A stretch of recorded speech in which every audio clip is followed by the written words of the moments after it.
penalística hay una línea muy leve entre el imputable y el que no lo es, o sea, el enfermo mental al momento del delito. Y está también el caso del siglo XIII de María Mabre. Ese caso lo platica el doctor, creo que ya no sé si vivirá, Fernando Castellanos Tena, en el libro Lineamientos de Derecho Penal. Chéquenlo. Es el caso de una señora francesa del siglo XIII que asesinó mediante envenenamiento a 67 niños de la calle, niños, varones, no niñas, varones, porque ella quería exterminar a todos los hombres. ¿Cómo los podía ella envenenar? Ella preparaba dulces, caramelos de arsénico con vidrio pulverizado. Así mató a 67. Lo terrible de ese caso, que la señora en el siglo XIII, pues no se manejaban estos términos de la imputabilidad o la inimputabilidad. Fue declarada culpable y el juez le dijo al público, que eran todos los familiares de las víctimas y el pueblo en general allí en París, en esa audiencia: ok, voy a aplicar la pena de muerte, ubíquense, siglo XIII, pero ustedes son los que me van a decir cómo quieren que yo aplique. O sea, la pena de muerte puede ser por ahorcamiento, por fusilamiento, en Cuba es, o era por fusilamiento, en México también. ¿Cómo quieren ustedes que yo ejecute a María Mabre o Labre? Y dijo el público: queremos que la meta, señor juez, dentro de una jaula con unos cuantos gatos salvajes, gatos monteses, dice la historia de Castellanos Tena. Métala ahí dentro, pero esa jaula colóquela encima de una estufa gigante, que se vaya calentando el piso de la jaula metálica, y cuando el piso de la jaula metálica se vaya calentando, así se pondrán de bravos los gatos salvajes. Y así la fueron despedazando. El tormento de esa mujer fue terrible. Es una cosa dantesca, una cosa inhumana totalmente, una asesina, terrible asesina, pero tampoco había por qué pasarse. Ese es un caso muy interesante. Y el último caso internacional que me llama la atención es de la actualidad, es el caso de un gendarme francés. Él se llama Alain Laré, o Lare. Él es conocido como el asesino de Olce. Y hay una película sobre ese tema. La película se llama La próxima vez apuntaré a tu corazón. Esta es una persona totalmente de personalidad psicopática, obsesivo odio en contra de las mujeres, ya pueden imaginarse. Pero fíjense lo interesante de este caso: él era miembro de la gendarmería francesa. La gendarmería francesa, pues es un cuerpo, vamos a decir, policíaco de mucho respeto en Francia. Probablemente ustedes hayan oído. De hecho, aquí creo que en gobierno anterior hubo la gendarmería mexicana. No sé si tuvo el éxito que hubiéramos querido. No sé si ese nombre de la gendarmería se lo pusieron viendo el tema de Francia. Muchas personas de aquí han ido a capacitarse a Francia. Eso es igual que, bueno, pues en España es la Guardia Civil. Entonces, este asesino de mujeres, lo más terrible es que luego de los hechos, él se ponía otra vez su uniforme de gendarme y colaboraba con la investigación. Como estaba metido dentro de eso, pues él tenía la información de cómo iba el progreso de la investigación de esas carpetas de esas mujeres asesinadas. Y entonces, pero finalmente sí, un trabajo muy fuerte. Él tenía en ese momento 23 años. Esos son los casos internacionales, que hay muchos más, o los casos de Cuba que yo les he compartido. Ahora, ustedes son alumnos que están por el tema de la mediación. Ese es el objetivo importante de su carrera. En los casos donde procede mediación, obviamente se requiere muchísimo de conocimientos psicológicos. Se requiere muchísimo de, pues si fuera necesario, obviamente peritos. ¿Por qué? Porque el mediador tiene que tener la vista, la luz larga, el faro largo, como de carretera, para darse cuenta, antes incluso de la mediación, estudiar quiénes son las personas que concurren a la mediación y poder tener la sabiduría suficiente para poder allegar a las partes, si fuera el caso. Ese es el objetivo fundamental. Ahí pues entra mucho la psicología, ahí entra mucho el perito y ahí entra mucho la materia o materias que ustedes están estudiando para entender por qué algunas personas se proyectan de alguna manera.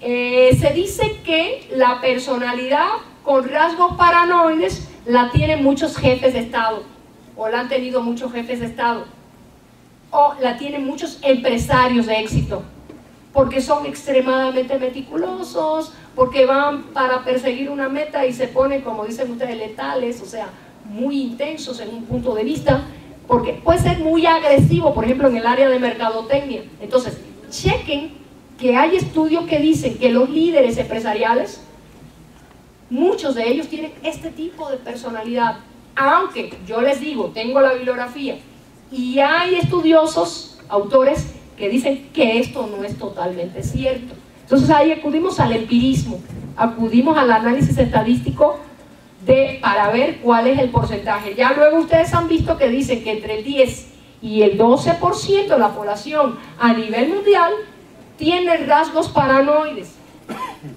Ok, puede influir mucho en este tema el estudio de la química sanguínea en cuanto a neurotransmisores, por el tema de la vasopresina, la serotonina, la adrenalina, las cosas de la enfermedad tiroideas. Puede ser que ahí haya alguna situación, sí la hay.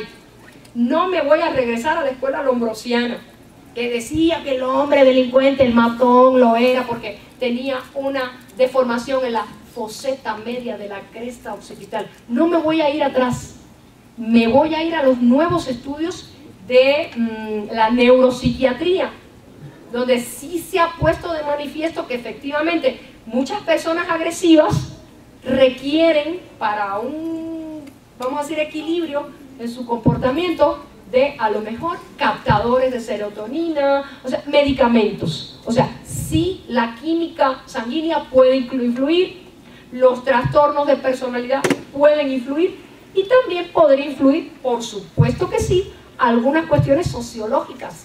Si me voy a meter a la teoría de Cohen de la subcultura, ahí me voy a dar cuenta que mucha gente ya lo hace por placer, por adrenalina, por diversión. O sea, los que asaltan por diversión, los que roban por diversión, será porque ellos consideran que... Ya está perfecto, va, ahí está.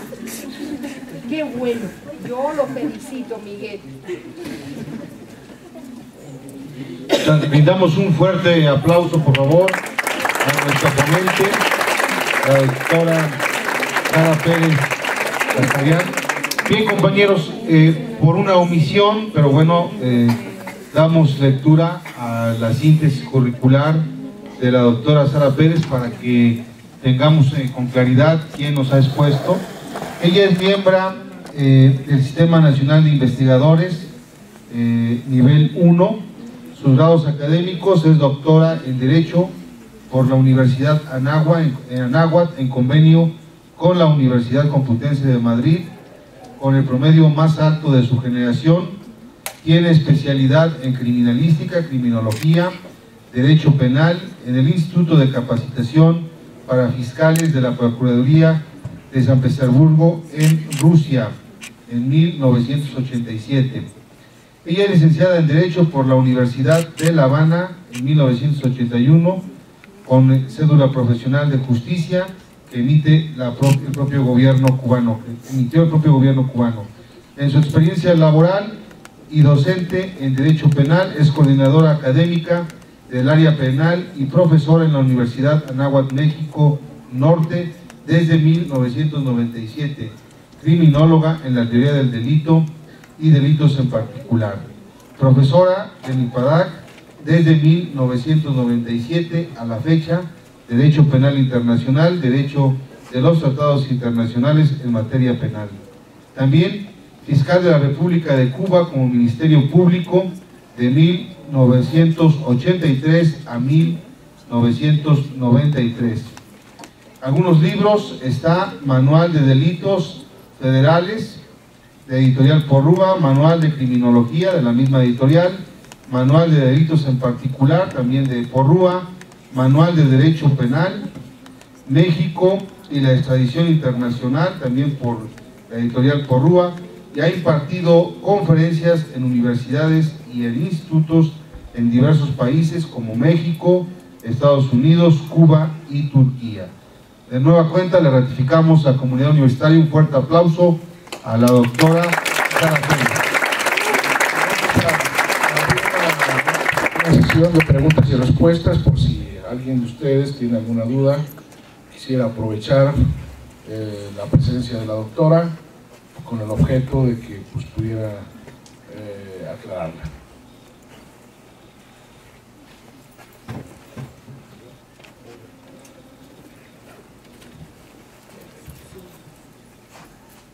Doctora, buenos días. Yo quisiera saber cuál es su opinión criminológica a este hecho de la familia Levarón que ocurre en nuestro país y cómo pudiera abordarse. Es una pregunta muy difícil, es una pregunta que tiene matices políticos, ¿no? ¿Por qué? Porque pues, en este momento hay una polémica a nivel social en cuanto a cuestionar la seguridad. Tengo entendido que esta familia ya anteriormente había sido víctima también de ataques. No conozco los detalles de la vida de la comunidad menonita, no conozco exactamente los detalles, pero tengo entendido que el señor Levarón, el líder de esa comunidad, derivado del anterior ataque, se ha convertido en un activista. De hecho, ayer estaba oyendo en la radio al señor, otro señor que también fue víctima de que a su hijo lo mataron en un antro en Cuernavaca, Galicia puede ser. El señor Galicia estaba pues solidarizándose con este tema de ahorita, y pues sí, es un ataque terrible, habría que ver, o sea, no hay ninguna justificación, esas personas no estaban haciendo nada, creo que estaban transportándose en un vehículo. Tengo entendido que había mujeres y niños en esa camioneta que quedó pulverizada, quedó toda calcinada.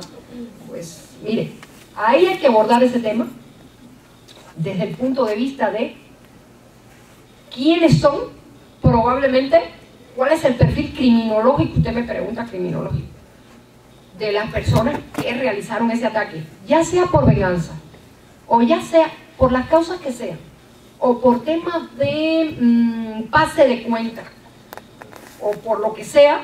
Son personas de alto perfil peligroso, criminal, probablemente sean integrantes de grupos organizados, o sea, de lo que en México legalmente, la ley federal para la delincuencia organizada, artículo 2, se dice, cuando 3 o más personas de manera reiterada, permanente, y se dedican a cometer los delitos que están enumerados en ese propio artículo 2, o sea, probablemente sea un tema de delincuencia organizada, porque a lo mejor esto está relacionado con algún delito del listado del 2 artículo de esa ley. Si no fuera un tema de los delitos, que sí lo es, podríamos acudir al delito de asociación delictiva, pero yo siento que es un tema de lo que se le llama cárteles.